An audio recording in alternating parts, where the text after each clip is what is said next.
those who give the next generation reason to hope. In these pandemic times, I think these are these are words that can speak to us. COVID has hit us hard. Every aspect of life has been affected. Students, teachers, parents, everybody. Not just individuals, not just families, institutions, educational, religious, industry, judiciary, very especially the whole medical system has been hit really badly. Poor management, delayed responses have aggravated the problem, and so that today no one remains unaffected. Now, it has not just hit us at external levels, but it has hit us very deeply at the level of our identity, who we are as individuals, as families, as a society, as institutions, as religious identity, as a country. Our meaning systems have been battered. Meaning is kind of what shapes our lives. Meanings are the framework of life. Now, all of us are familiar with Jean Piaget, the Swiss child psychologist, who talks a lot about how we make meaning. He says there are these two basic processes, assimilation and accommodation.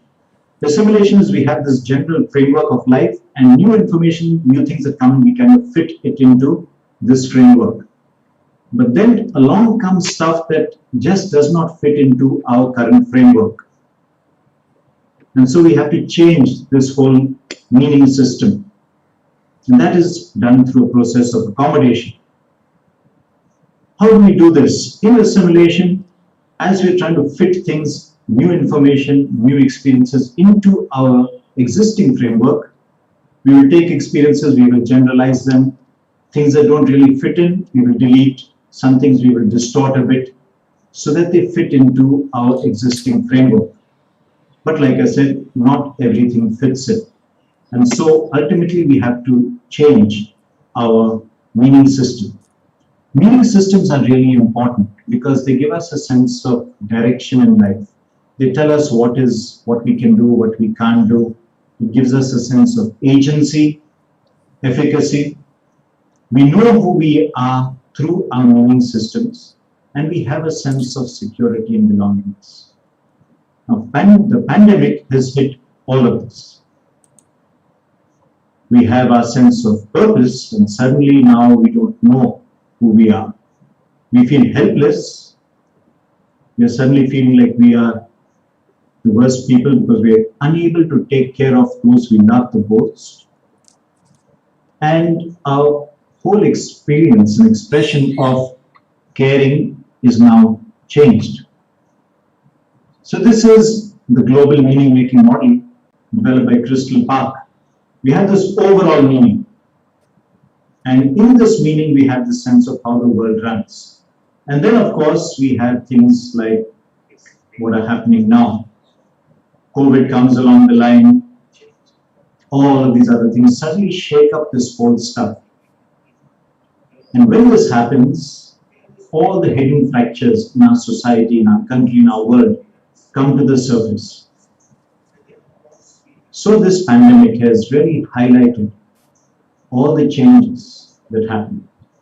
It has brought to the surface all these losses. Stuff that we used to take for granted, now we have to really think about. And underlying this all is this sense of grief.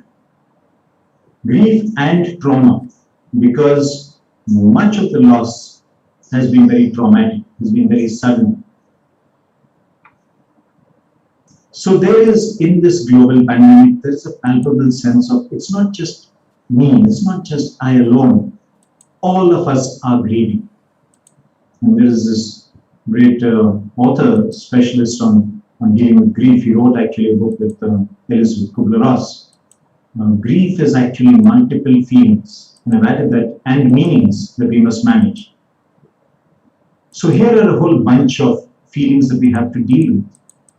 There's anger, fear, anxiety, helplessness, shame, sadness. Sometimes you just don't feel anything. And there is this big area of guilt. Why do I survive when somebody else dies? Just yesterday, I heard of a family in Ahmedabad. A month ago, the parents died, then this husband and wife, one after another died. Finally, only the boy is left alone.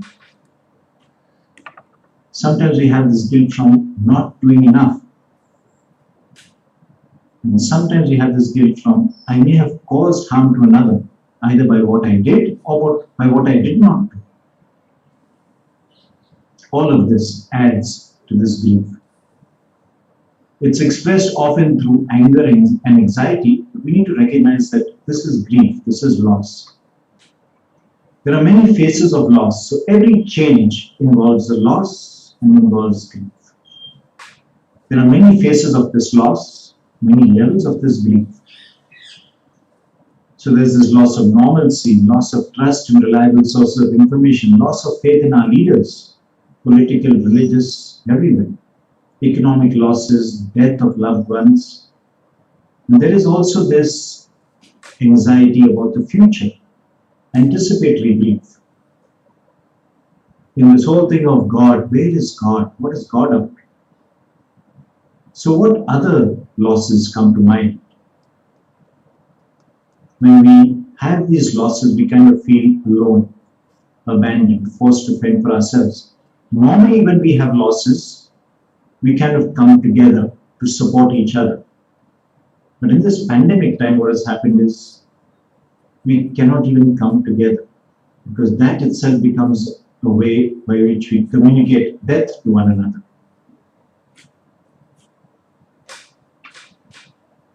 Anticipatory grief is a huge thing. The world that we lived in, the world that was safe, which was kind of organized, is suddenly now becoming an unsafe place. We have lost our sense of safety. So individually and collectively we wonder, when is it going to be my turn? What's going to be next? And in the face of all of this, there is this question, how do we cope? How are we coping? How are we going to cope?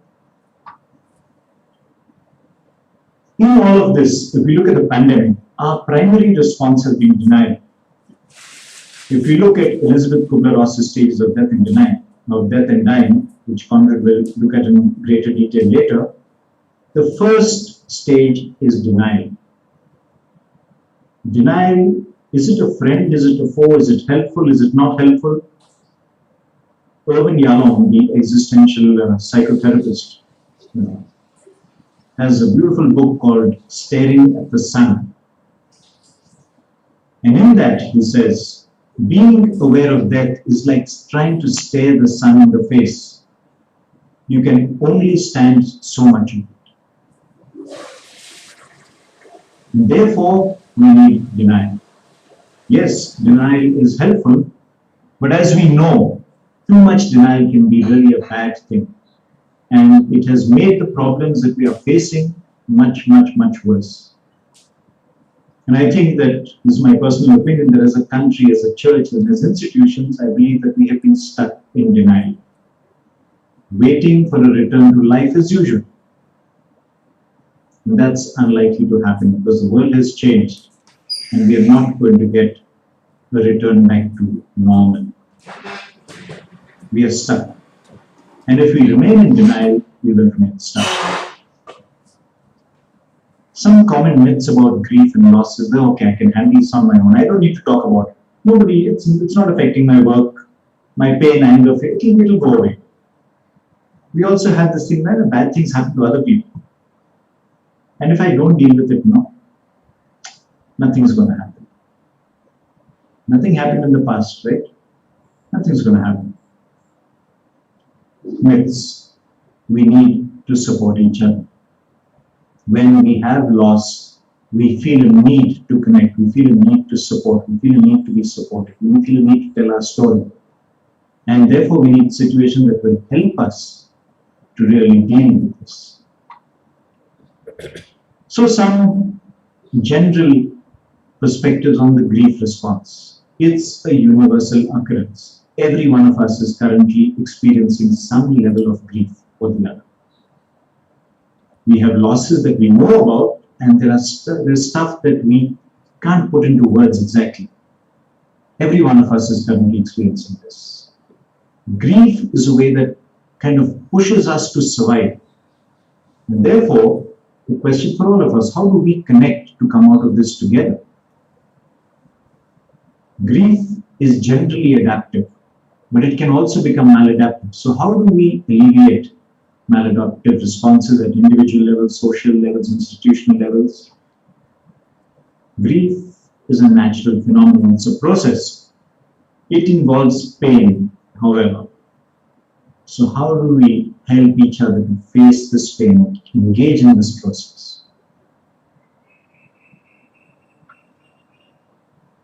There is no one right way to grieve. Each of us has our own. Grief is not a sickness to be cured.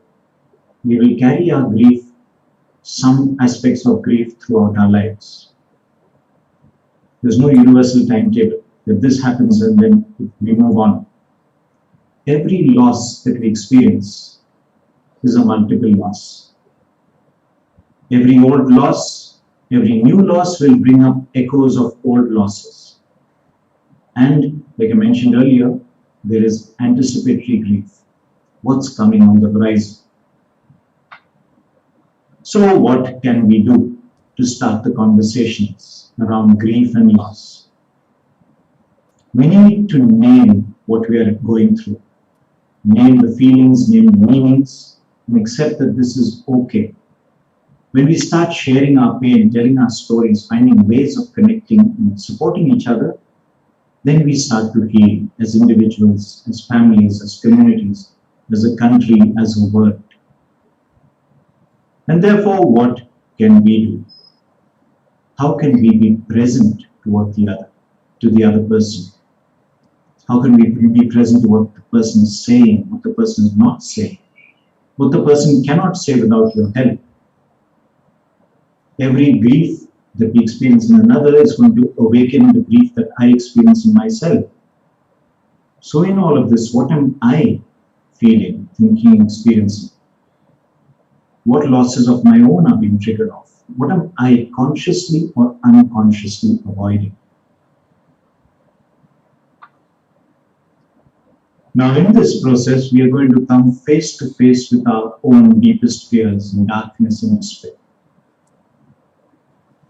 We don't like pain, but unless we face our own pain, unless we face our own fears, unless we face this reality of, yes, I'm going to die, people I love are going to die, unless we face the pain, unless we grow into this process, we will not grow into deeper meaning. And hopefully, our journey is to grow through trauma, beyond trauma, to grow through loss, beyond loss, into a deeper meaning.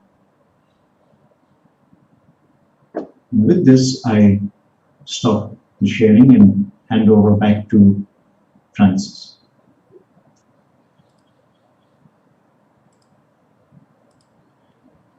So thank you, Father Dinesh, for your presentation, insightful, and it puts us into a reflective and pensive mode about the reality that we face today. I am sure some of our participants, you would have some comments and some questions, which you can write in the chat box and we can take it up at the end of this webinar. Pain, suffering, death, trauma, and grief is not the last word. There is hope. There is a future to look forward to. Though every grief and pain is unique, it is an area which has been researched a lot. And who better to speak about this than Father Conrad, who has one of his areas of expertise is trauma focused on cognitive behavioral therapy. So it's over now to you, Father Conrad, to continue and give us some of your insights. Thank you, Father Francis, and thank you, Father Dinesh, for your presentation. I will now share my screen.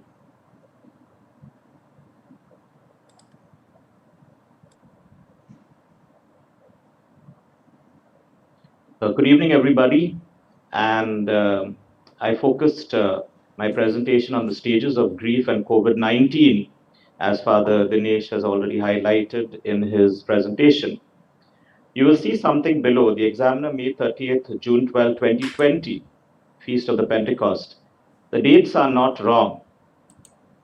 When I began to research this presentation, I went back to some of my notes and I found that I had published an article in the Examiner May 30th to June 12, 2020, and it was published on the Feast of the Pentecost, which is tomorrow. So that is also very interesting, and it gave me a sense of deja vu. Of course, I have upgraded the article for the presentation today. I'll be presenting based on relating the stages of grief to COVID-19. This article was written 1 year ago. The pandemic continues. And just as last year I wrote that there was a stage and a sort of recovery around this time, we still are in stages of recovery, rehabilitation, renewal. The vaccine has come in. There is a little bit more movement. There are no complete lockdowns like it was last year, although just now I saw that Tamil Nadu has gone into a sort of complete lockdown. There is a sense that a whole phase and stage of life has been lost. We have often heard comments like, where did 2020 disappear? Are we going to have a similar sort of comment past this year? Where has 2021 disappeared? But if you look at 2020 and 2021, the year disappeared, but people found meaning, moved on, and new ways of coping and new ways of doing things emerged. What has happened is that all of us have been forced to look at our lives because, in some way or the other, we have had to make major or minor changes in lifestyle. And more importantly, we have had to face our mortality. When COVID struck us, most of us thought that if we die, we would die in the usual ways. When COVID-19 came upon us, it was something very unusual. We still do not understand the disease. And as much as we said last year that it's the older persons who are passing away, we now see this year there are a lot of young people too who are getting infected and passing away. So mortality is not something, as we grow older, mortality can come at any age. So in looking at COVID-19, if care is not taken, of course, people die. We learn to mourn what we have lost. We don't stop there. Recovery happens by finding meaning in what has happened. Even in a loss, even in grief, there are slight nuances to the understanding of grief and loss. Generally, grief is talked about someone who has died and passed away. Losses could be understood in other ways as well. Loss of a job, for instance. So Dr. Elizabeth Kubler-Ross, in her book Death and Dying, was the first to speak of 5 stages of grief: denial, anger, bargaining, depression, and acceptance. Initially, these stages were used to understand those who were dying of cancer and the caregivers who were looking after those who were dying of cancer. But now we realize that these stages can be used for all types of grief and loss. We need to remember, and this is a very strong caveat which we all need to understand, that these stages are not stops on a linear timeline. So it's not that denial and then anger and then bargaining and then depression and then acceptance and that meaning. No, it is a spiral and we can keep going back and forth. And even if we have reached acceptance, there might still be a little bit of denial and a little bit of anger there. What these stages are tools to understand how a person is feeling as part of coping responses for someone to understand himself or herself, or for a helper to understand where the person is and how to help the person move towards meaning. David Kessler was a student of Elizabeth Kubler-Ross, and then in his conversations with his mentor, they thought that acceptance was not just the last stage, there should be something more. And so he added meaning, both of them, they wrote the book together, added meaning as the sixth stage in the stages of grief. So we've got denial, anger, bargaining, depression, acceptance, and meaning. So I would like to address recovery through these six stages, and I put the only red word in my slide presentation. When we look at how a person heals, how a person recovers, usually in psychology counseling, it's about how I do it. But in the present condition, and for anything, as Father Dinesh has presented, it's my recovery, as well as community and society. We cannot deny the close connection between the two, because I am in society, and it's the I, thou, and the I, you relationship, which is very, very important if we have to address recovery, so it does not remain with the I. Whereas in the stages of recovery, it focused more on the I, even though caregivers were involved. So the first stage is denial. In this stage, whether it be the loss of a person, a job, not being able to attend a funeral, we know of many persons who have not been able to attend the funerals of close relatives or family members, being isolated. Many people have said going into that quarantine has been terrible. The world can become meaningless and overwhelming. What do I do with my time sitting in my house? For 10 months, I was inside this place. I did not go out. It can be overwhelming, especially for persons who are used to going out. So, as the reality of the loss is accepted and denial realized, a person begins to ask questions about the what, the why, and the how of things. So, when these questions begin to be asked, just as Father Dinesh also posed a lot of questions, when we begin to ask, why did daddy pass away, or why did mummy pass away? What was the reason? What could have been done? How could things have been done different? It is the beginning of a healing process. It's not that the person has been numbed with his fear, with his anxiety, with any other issues. It is the beginning of the healing process. And then we begin to move out of also ourselves. And this is important for the communitarian dimension and the dimension in society when we also bring in the other, how the other is allowed into myself, and therefore we can use caregivers, we can use helpers, we can use support systems, and the world becomes a little bigger from me, where I'm not looking at things, to something which is larger.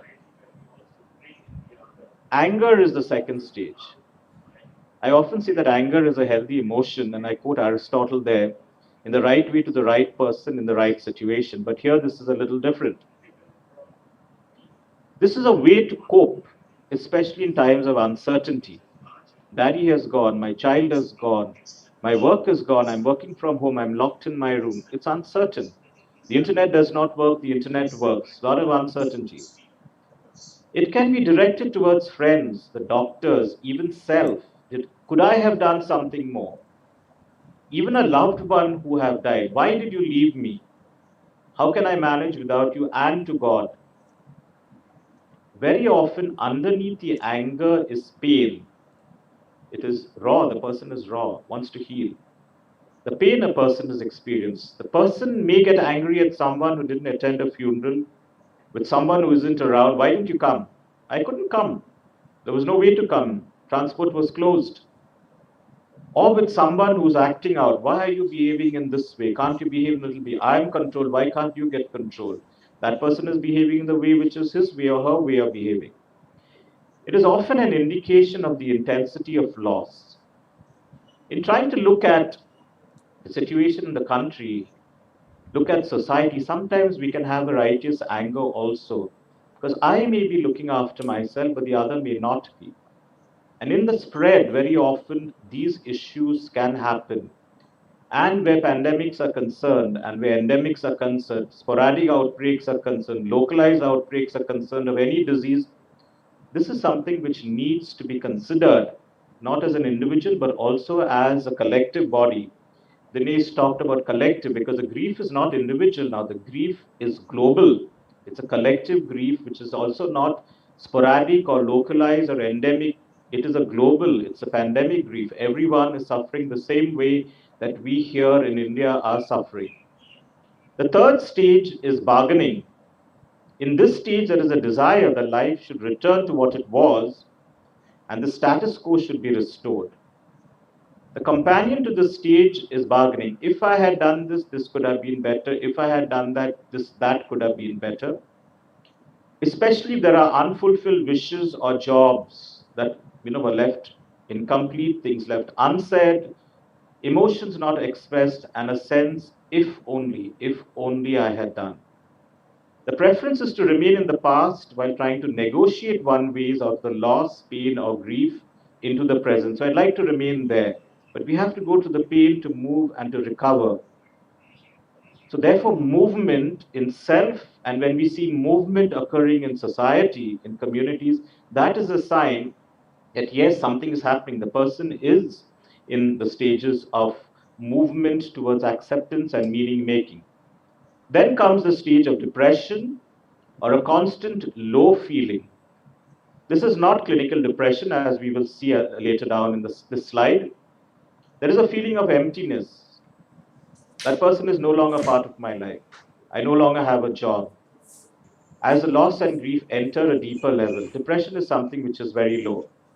It is important to understand that this depression or low feeling is the appropriate response to grief or loss and is not a sign of mental illness, as I said, clinical depression. So there is a fine line. Sometimes grief and loss can go into clinical depression. It requires specialists to know when that is happening. But having a low feeling when there is a loss or grief is something which should be considered as part of the normal movement towards recovery. What needs to be identified is what is causing the low feeling, and that worked with. Depression is one of the many necessary steps along the way to recovery. And in that, what could have been done to alleviate this low feeling? What could have been done for the others out to alleviate my low feeling? Especially, there is something which is low about the group outside, about the society, about the environment. Acceptance is the fifth stage. It is recognizing that the loss and grief is permanent. It's over. The person has gone, the job has gone. I have to downgrade my salary. It's permanent. It's not going to come back. 2020 is not going to come back. The early part of 2021 is not going to come back. We don't begin again. The person realizes that the past cannot be maintained as it has forever changed. And the person is called to adjust. What has been lost can never be replaced, but new connections, new meaningful relationships, and new interdependencies can be created. Persons can start to reach out and become involved in their own lives and the lives of others, especially if there is paralysis which has set in, don't want to do anything. And time can be invested in friendships and in self, especially when we stop taking care of ourselves because we are too much in the grief process. That is when the person begins to live fully again. And this is also true to make life worth living for others once we start finding meaning in our own lives. Before I go on to the sixth stage, there was something which I received today, which I thought I would show you all, which since we are also learning about how to make movement in persons' lives, not just for ourselves, but also for community. It is a manual for healthcare professionals in providing psychosocial support to family members in bereavement in the time of COVID-19. So it's because we are persons who help. And this is something which has recently come out from the Indian Council of Medical Research. It also gives us guidelines of what we could do, just as I pointed out in the initial stages of grief, but these are some more points, just some bulleted pictures. Preparing family members for the risk, especially if somebody is sinking, oxygen levels are going on. How to break bad news. In facilitating the grief process, like I've already talked about, and practicing self care for self. What caregivers forget is that very often there are losses which are greater for them when they're looking after somebody sick, and the stresses which a caregiver has is sometimes not understood while they are caring for someone who is sick. And even while caring for people outside who are sick in a large way, we take on the trauma of the person without understanding it. How do we reveal sensitively? Through empathetic listening, in deciding and talking very carefully about when making a decision and ending a conversation very gently with persons who have passed away, especially when talking to family members. This is very difficult. It might look very easy, but it's very difficult actually. And this is a slide which I think we all need to consider, especially if we are caregivers. The self-care wheel, looking at the pillars which sustain us: physical, social, our professional, our spiritual, our psychological, and our emotional needs. If we are not getting them all, how can we get them in some ways? If I was a person who used to walk out in a garden and I can't do that any longer, can I walk around in my house? Or can I do sitting exercises if the house is not big enough? Or can I do yoga just in one place? Or even sitting in a place in my chair, can I just do stretching exercises which would help me break away the stresses which are localizing in my body? So that's just for physical. The social dimensions, much more professional, spiritual, connecting with God, if, especially if there are difficulties, my emotional needs, if they are not being met. This is something, again, in helping persons as they are moving towards recovery to look at, bringing back these things in a different way, because the person has gone through grief and loss, so therefore it would be different. And so the sixth stage of grief is meaning. This stage is more than just acceptance. It implies a full integration of the loss or grief into the person's spiritual, social, intellectual, emotional, physical aspect, so that the grief becomes a part. The grief is not the whole. It's a part of the person. It moves beyond acceptance. I've accepted the person's death, or I've accepted the loss of my job, but I'm now trying to find meaning. I don't just sit in my house. Maybe I can get a job which is low paying, but I'm getting a job which keeps me engaged. Meaning is about finding balance, coming into the presence.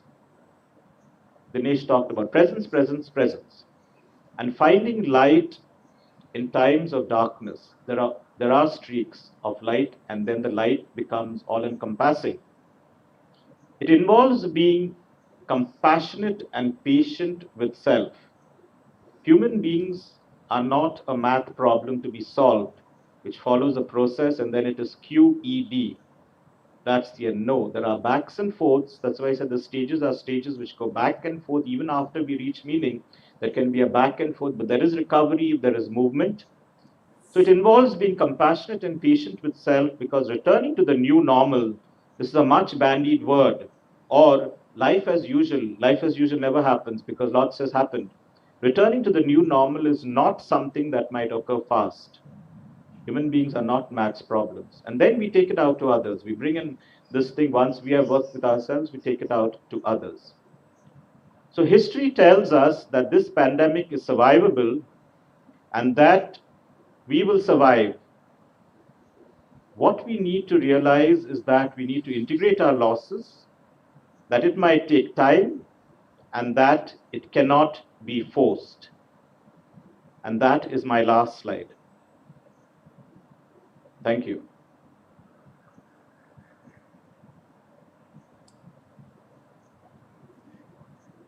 Thank you, Father Conrad, for your presentation, for beautifully explaining the 6 stages through which we can process grief and trauma. Maybe we have some time for a brief dialogue on some fundamental questions. I shall just give me a moment to pin the 3.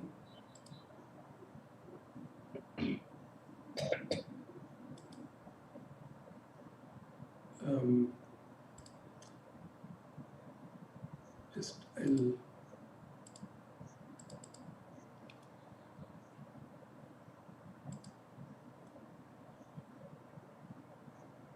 Conrad? Yeah, you can. Okay, I'm there, right. You'll have to spotlight it, Francis. Yeah, but I You can do multiple spotlights. Oh, yeah. Thank you. Okay. Fine. So, a brief dialogue on some fundamental questions which emerge. Um, the first refers to the long term impact of the grief and trauma that is taking place. Right now, people are living real time. It's a rush for a bed in the hospital, a rush for getting some oxygen somewhere. If someone has died, somehow dealing with the funeral and so on. Before one is over, another begins. So right now, a lot of the grief and trauma is like real time. Can you say something, maybe Dinesh, Father Dinesh, you could begin the long-term impact on this, on the various sections of society, old, middle-aged, youth, children, and so on. Yeah, we often talk about mental fatigue. Something is there and it's under constant stress. After a while, even something that is metal, very strong, breaks down. And I think something similar happens with us because if we are under constant stress, loss, change, loss is brings a lot of stress. Uh, it's going to affect, first of all, our physical health. It's going to affect the way we start relating to others. And if we don't deal with it, if we don't heal, it just becomes more and more baggage that we carry on. We say that time heals, and time in some way does bring some kind of lessening of the symptoms. However, uh, talking about my own life, my brother died when I was 8 years old. I carried his death for 34 years. It is only when I went for tertianship, the tertian master says, "Oh, you're still carrying his death." I went to sadhana, he said, "Ah, you're carrying his death." But I had no way of dealing with it. But it had affected me. And it's only when I began to deal with it, it lifted. Okay, and that affected every aspect of my life. So it affects the physical, the emotional, I think also the spiritual. Uh, yeah. Okay. Father Conrad, anything on the long-term impact? Um, in talking about long-term impact, and here I'm talking about grief in particular, because about persons, not about losses like jobs. It is important to realize first how deep is the relationship that I have with that person. If it is a husband with a wife, if it is a mother and a child, if it is me and my daddy or me and my mummy, or is it I and somebody I know, a colleague, a relative, or maybe I'm just impacted by what is happening in the world. So, one is, of course, the relationship. The second is how deep the intensity of the grief.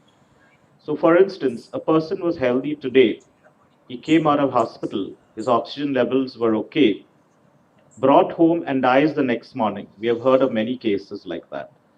And then it suddenly happens. Persons think the person is recovering and it suddenly happens. The intensity of the time is there. A third point would be how long was the person suffering? Was it a sudden thing or was it longer? In a longer period of time, there is more time for the person to get used to the idea that the person may pass away or die. Whereas if it happens suddenly, the person is at a loss. What Dinesh has focused on is really very important, not holding it in. Finding a person, a suitable person, even if it is somebody at home, to talk about that, to share the depth of the relationships, the closeness, and what the person is going through, and to seek for some way to alleviate the pain which the person is feeling inside. If it is not going away, then of course professional help is required. But sometimes just talking about it, even among ourselves in families, in communities, because the death of one person affects the entire family. The death of one person in a religious congregation affects every. Why did that happen? Especially if the person died young. So the long-term effects will depend on these 3 points which I mentioned. How long was the person suffering? How close was the relationship? And the intensity with which it happened. And again, to say what I had said earlier, human beings are not a math problem. Every person, whatever technique is used, will take that person's time to heal. It may be a back and a forth, but as long as there is some sort of movement which is seen, that is a positive sign. Thank you, Father Conrad. A second point for a dialogue is the whole dimension of the community. Generally, it is seen that grief, trauma, suffering, death, and so on brings the community together. What's your analysis or observation about what is happening in this time of COVID in terms of the communitarian dimension, relationships, and so on? What is your analysis of the situation today in terms of the communitarian support systems and so on? Maybe Father Dinesh, you could probably begin. Okay. I wouldn't say that a loss automatically brings people together. Uh, and I'll take the example of a family where a child dies. And the loss of a child is a tremendous loss for the parents. Now, what sometimes happens is that they have been so much part of this unit that every time they see each other, they are reminded of the loss. And that can be very painful, and sometimes that can lead to a greater and greater estrangement. It needs to be talked about, spoken about. The same thing I think can happen in communities. We have somebody who dies in the community. All of us carry some guilt about it, and we don't talk about it. We don't really bring our grief out into the open. It can drive a community apart. However, when we do start talking, when we do start sharing, when we do start reconnecting, because a loss, the person may die, but we have to find a way of reconnecting with the relationship. That is an ongoing process. So when that person once again becomes a living presence in the family or in the community, then that healing really happens. And then from that grows a deeper meaning and purpose. Okay, Father Conrad. I tend to agree with what Father Dinesh has said in the sense that it could either bring people together or it could separate people. Why I say this is because of what I stressed when I talked about uncertainty. If we look at what happened last year and we look at what's happening this year, last year there was much more uncertainty about what was happening because nobody knew what was the disease. And people were literally trying to cope in various ways. And because of uncertainty, there was a lot of fear which was generated. And thanks to WhatsApp University, many of these fears were just compounded, multiplied, and just as we talked about exponential numbers, the fears were exponentially exploding all over the place. So, getting the right information and understanding what is right in healing processes is very, very important. Yes, once this happens and fears go unfounded fears, it's not right to have a little bit of anxiety, but paralyzing fears and unfounded fears go away, then people come together because they understand that yes, if I do this and if I take these precautions, I don't need to isolate and separate myself from people, but I can still interact and I can still have the social dimension in a slightly different way as long as I put in the parameters of safety. So understanding those safety parameters is very important. And putting them and working at them is much more important than just understanding them. Maybe just taking this question a little further, Father Conrad.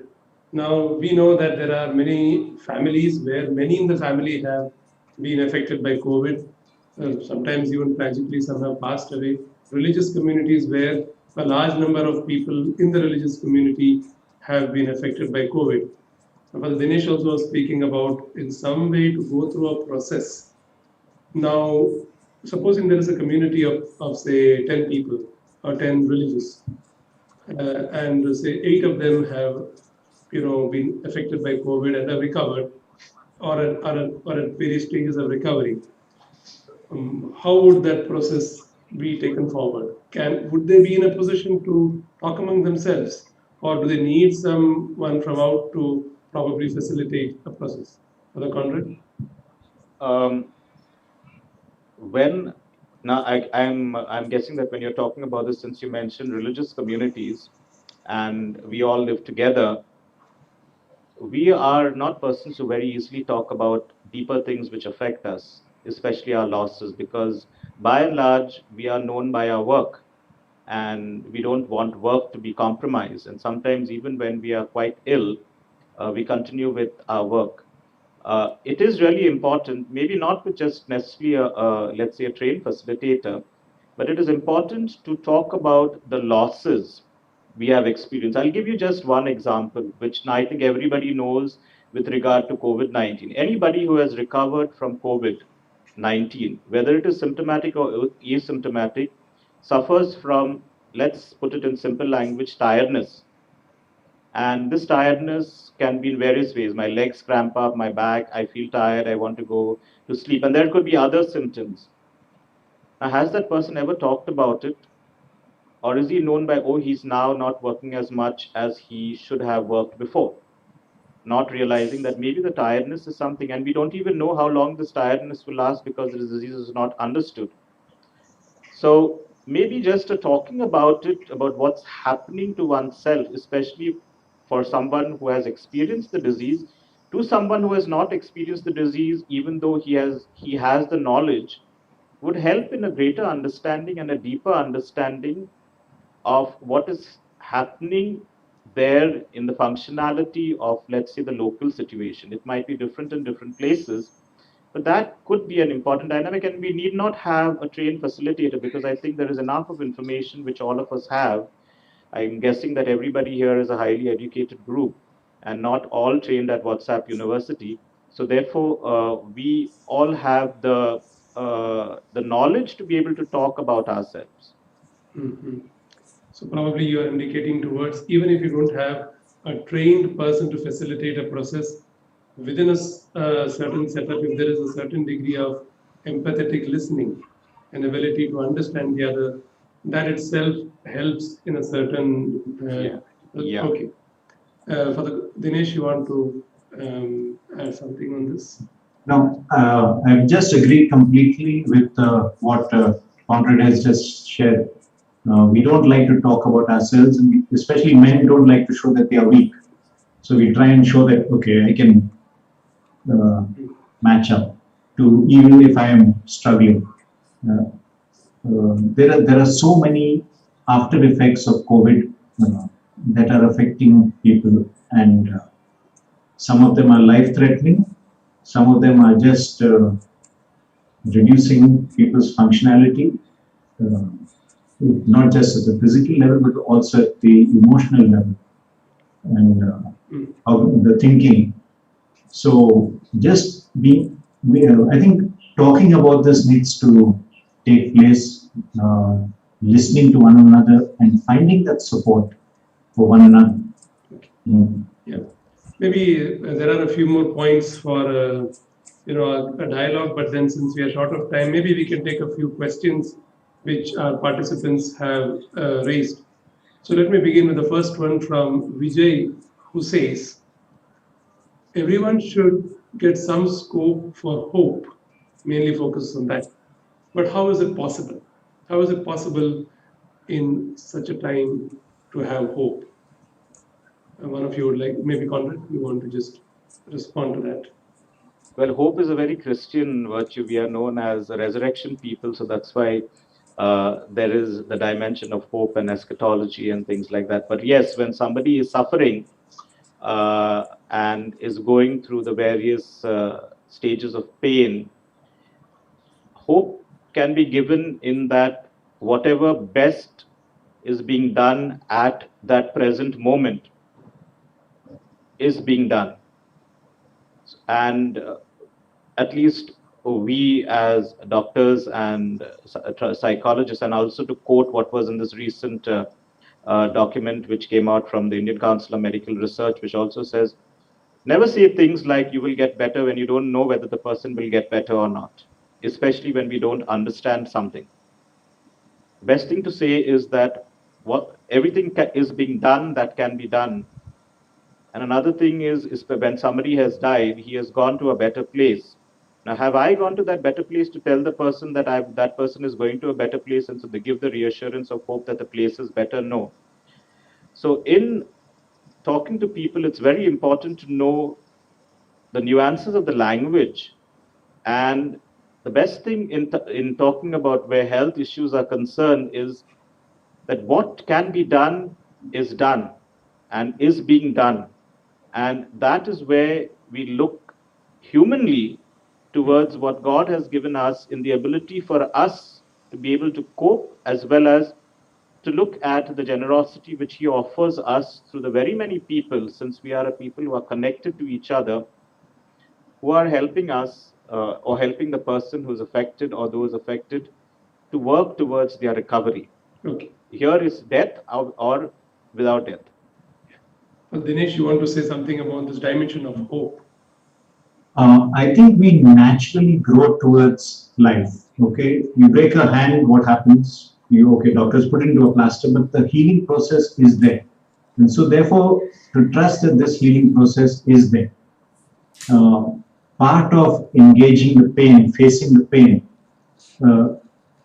there a movement starts, and where there is movement, you get a sense of yes, there is hope. Like Conrad was saying, we can have kind of a hope that is can be a problem. Let me put it that way, because it gives a kind of false idea. Oh, yes, you're going to get well. Everything is going to be okay. When the actual situation may not warrant that. And yet to know that okay, our religious frameworks can give some direction towards that. Yeah. And even when I know that I'm going to die, there can be hope. And that is, I think, important, because that gives a framework of the horizons of my life go beyond the fact of my physical birth and death to a wider meaning. This question is from Pushpa, who says she is making a reference to the stages that you spoke of, Father Conrad. Can all these stages take place within a day or within a week? So is there some kind of a time frame? And that she adds to this question, these stages are in order, or is it possible that one can live only some of these stages? Right. So I had mentioned this, that it is not linear, that is a back and a forth, and you can go from denial to acceptance straight. There is no such thing as, it has to follow. It was found that in persons who were dying, as well as in their caregivers, that these were the different stages. And it was later on seen through many people that it sort of followed an order, but it is not straight. And there is no timed duration. Some people may remain in denial for a very long, very long time. And so there is no time duration. Also, I mentioned that human beings are not a math problem where it follows stage to stage to stage. So therefore, it is going to follow this way so that the person is going to recover. The person may still be at bargaining, or the person may still be at denial. So no, it does not follow a straight line. It can go back and forth, back and forth. And even when a person is at meaning, there may still be elements of denial over there. But what has happened is the person has moved and has become functional, has integrated the grief and the loss into the person's life, and has not got so stuck that the person is not functional. Yeah. Thank you. Maybe Arun Kumar has this to say. Maybe Dinesh, you can respond to this.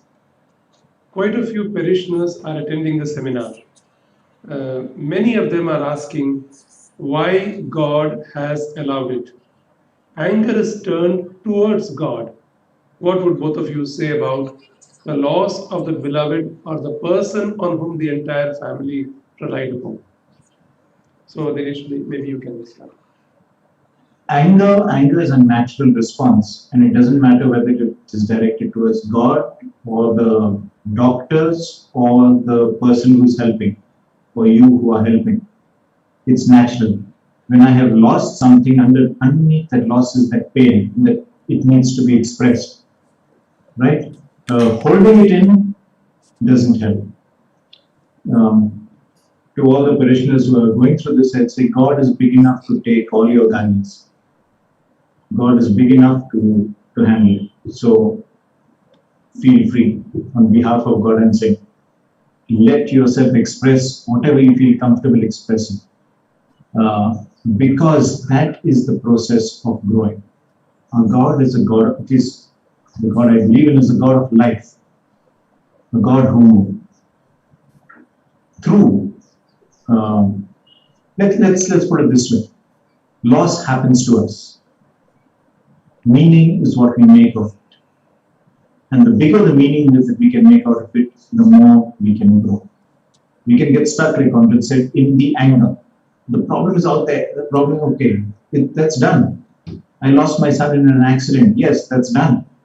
I can keep on going round and round that, or I can use this as a starting point to grow. And the first step in getting that starting point and growing is expressing the pain, getting the anger out, getting the hurt out. Yeah, Conrad? It is very difficult to answer a question like this, especially when God cannot respond. That is the only thing. But yes, we have a God who's loving. We have a God who's understanding. We do not have a God who brings on pandemics as we hear in the Old Testament, because a lot of what we hear in the Old Testament are lack of understanding, probably of hygiene, probably of disease, and probably of medicine. Uh, uh, what we bring in our understanding is that there is a God whom we can go towards. The very fact that people are getting angry towards God is that, yes, there is somebody whom we can direct it. Dinesh rightly pointed out that God can take it. There is certainly difficult issues, especially if, say, for instance, someone who's supporting the family passes away, and then what happens to the family? I can sort of, I may not know what's happening wherever Arun is, but I can sort of feel that support systems come into place. Now, if support systems don't come into place, then we can wonder, why is God not acting? But support systems almost immediately come into place. I'll give you the example of my life, just as Dinesh shared. My mummy is 90, my niece is 13. My brother and his wife tested positive for COVID. My mom is almost bedridden. She has to be helped for everything. A support system came into place where, in less than 3 hours after I got my RT-PCR negative in Pune, I could travel to Mumbai to look after them. Did I blame God for what happened to my brother and sister, or did I look at it? And I question that every day, including till the time I came back to Pune, where I had to do my test again, and I was extremely anxious that I should not test positive because I was handling mummy all the time. So the support systems came into place. My closeness to God increased because every day I was wondering. And I was also wondering at this God who made so many things happen, which brought so many resources closer. I'm sure that the persons who have got this anger towards God, which is okay, looking back and looking at the systems which have come into place to cope, which is a very secular word, or if you want to use the spiritual word of hope, to give hope, would give an indication of the action of God. I think we need to look at how God is also acting. The action of God is an indication of his presence in the world. That is also a direct question which I have over here from a Mr. Manohar. And that would also be the explanation which I would give you, Mr. Manohar. Thank you. Thanks to both Dinesh and Father Conrad. Yeah, I think here also the faith dimension comes into play. And I think it was Moltmann, the famous German theologian, who lived through the horrors of the Second World War.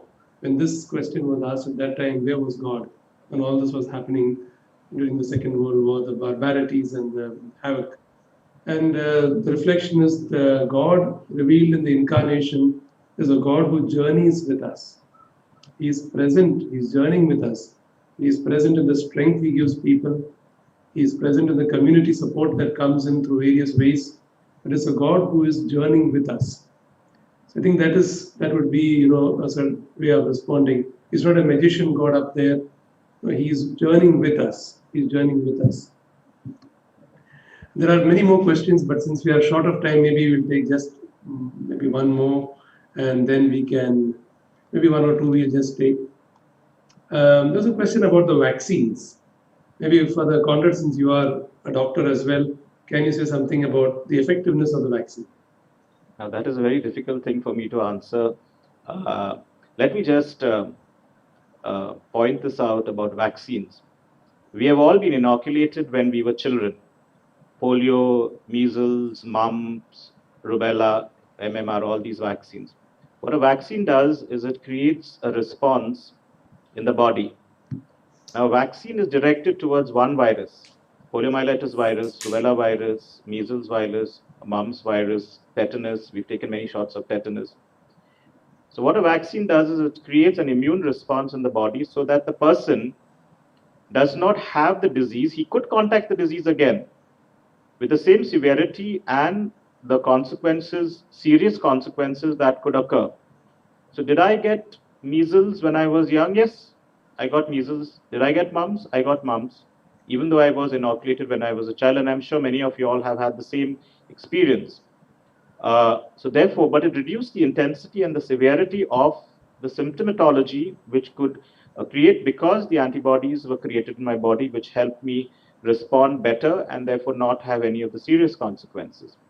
That is the action of uh, of uh, how a vaccine works. So, with regard to the vaccines which we are talking about now, it is creating an immune response in the body so that persons who come in contact or even get infected would not have severity of symptoms. It does not mean that the person may not get it, may or may not get it. It depends on how strong the person's immunity is. Please note this. Otherwise, people say he took the virus, he took the vaccine, and he got the disease. So depends again on how well we look after ourselves, because it doesn't mean taking the vaccine means we stop eating, stop exercising, keep on gorging on food, letting our immune responses go down, stop having a positive frame of mind. In fact, where COVID is required, these are things which are very important. So I think that's enough. Okay. Yeah.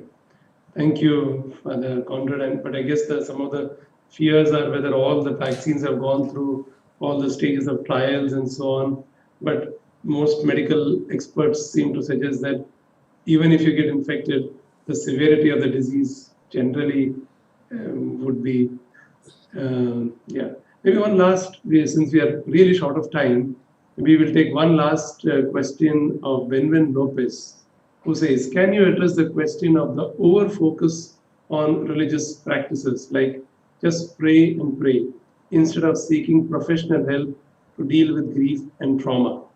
I think already Father Dinesh and Conrad have responded to that. I think, Benvin, that of course, professional help is needed. At the same time, prayer in the spiritual dimension is one of those pillars of support.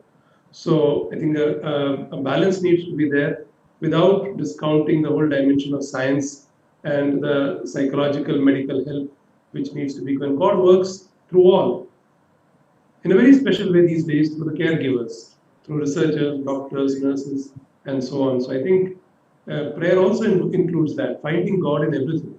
It's a very Ignatian inspiration that to be able to see the God's presence, the God who is working in everything, in the caregivers, in the researchers, in the support systems, in families, unknown people coming out to help, and so on.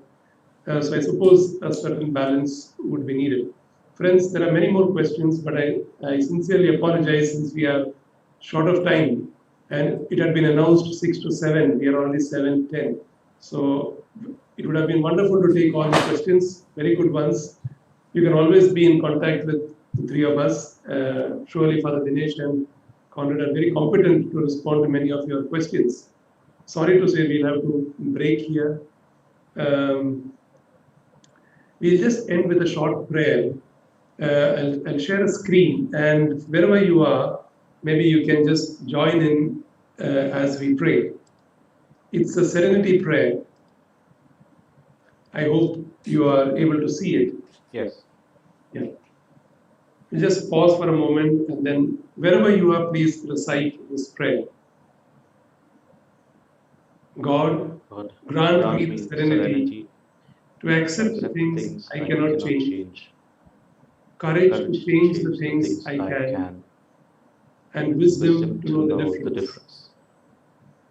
Living one day at Living a one day at a time, time, enjoying enjoying one one moment moment at a at a time, time, accepting accepting hardship hardships as a as a pathway to pathway to peace, peace, taking taking as we as we did did this the sinful sinful world world as it as it is, is, not not as as I would I have would it, have it, trusting trusting that He will that He make will make all all things right things right if I if I surrender to surrender His to His will, so so that I that may I be may be reasonably reasonably happy in happy this in life this life and and supremely supremely happy happy with Him forever and forever ever. and ever Amen. in the next. Amen.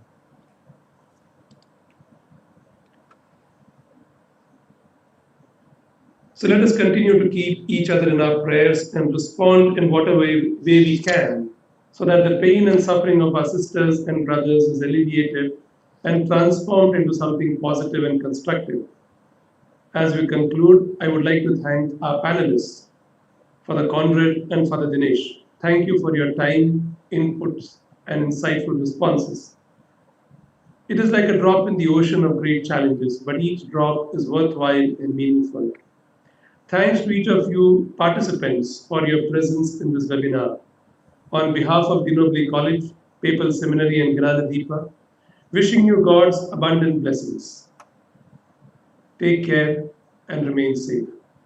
Thank you very much and God bless. Thank you. Thank you. Thank you, everyone. Thank you, fathers. Very nice. Thank you, Father. Helps a lot. Thank you, Father. Thank you, Father. Thank you, Father.